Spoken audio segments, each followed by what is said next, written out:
It can be tough for all of us to stay on a budget, and it can be even more difficult for those venturing out on their own for the first time. Here are some tips to help your college students from calling home every weekend saying, "Send money."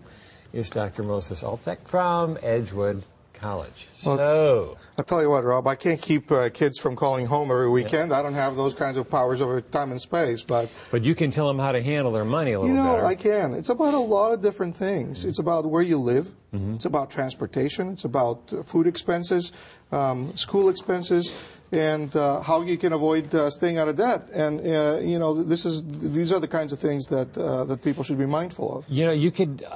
When I was in school, I would buy used books rather than. That's a great idea. There are some schools that are even offering textbook rental programs now where you can just rent the books and return them. But certainly if you're going to buy them, new or used, your best bet is to get them online. You can always get them a little cheaper there.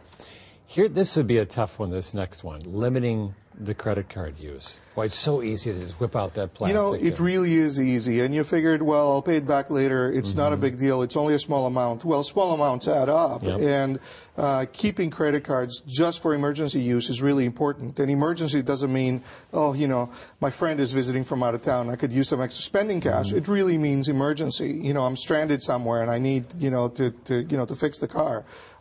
So keeping credit card charges, use the debit card instead. How's that? Don't pay for, don't charge things that you don't have the money for. Students have to eat.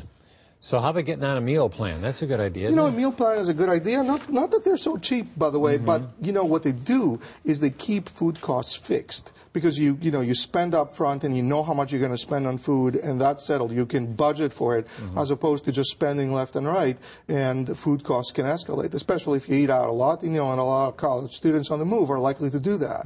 You had mentioned too about where a student lives.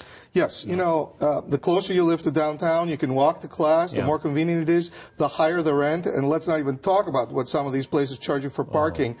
You live a little further out, that allows you to get great new places, perhaps less noise, more affordable cost. And in terms of getting to school, because driving to school is going to be a nightmare, most of these schools offer a free bus pass to college students. So you can take advantage of that. You can take the bus, absolutely free. It's not going to cost you a dime. Everything works out. You save money on transportation. You save money on rent. Exactly. All right. Very good tips. Thank you, Professor. All right.